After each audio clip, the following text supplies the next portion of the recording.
Of course, with the announcement yesterday that the 3-month donor deferral period for blood donations would be eliminated, as well as some labor shortages. Joining me now to discuss that and more is Labor Minister Seamus O'Regan. Minister, perhaps we can start out with the media availability that you were a part of with the Prime Minister yesterday, where you announced that, again, the 3-month donor deferral period would be eliminated for people in the LGBTQ2S plus community. Perhaps speak a little bit about that and the significance of that announcement.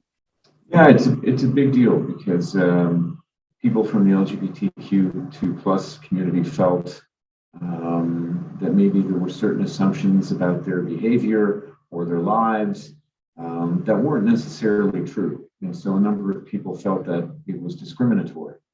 But on the other hand, we have to make sure that people trust our blood supply system. It's something that relies upon donations, and we've had unfortunate incidents in the past where the security and the safety and the quality of our blood supply system was called into question.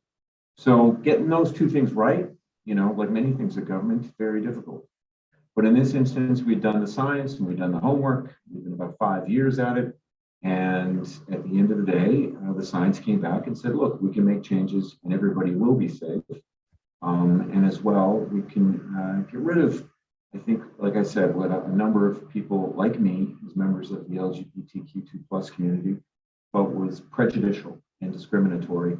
We can also be rid of some of that. So I'm very happy with the outcome, because I think it stands on its own. And I think, like I said, it's extremely important that we're able to rely on the safety of our blood system and that people have faith. And as it relates to labor shortages, obviously some of that was caused due to the pandemic. Some of it was caused due to perhaps other reasons. So I guess just speaking a little bit about how you and how your government plan to, tackle labor shortages in the workforce.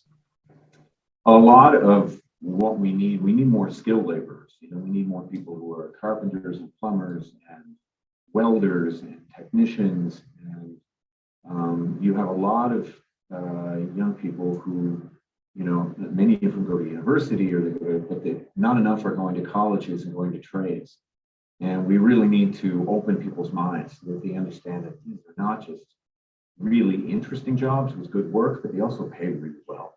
And we need more of them. We need people to build stuff because we have a housing issue in this country. We're bringing in a lot of people, a lot of new immigrants, and that's an awesome thing. But we need places for them to live. And what's happening in the housing shortage is a lot of people's houses going up. The costs are going up, and people can't afford them. So we need new housing and we need affordable housing, and we need people to help us with that. So that's really important. We need tradespeople as well, because we've got a climate crisis. We need to lower our emissions. We need to lower the amount of greenhouse gas emissions that we're putting into the air.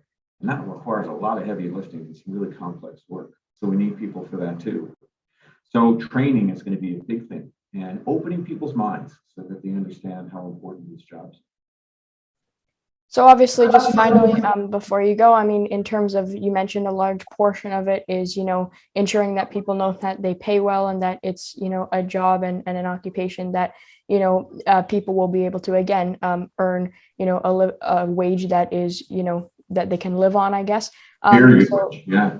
Yeah. So, how can you educate people further? Because obviously there's labor shortages right now. So do you think there's anything that, you can do that you aren't currently doing?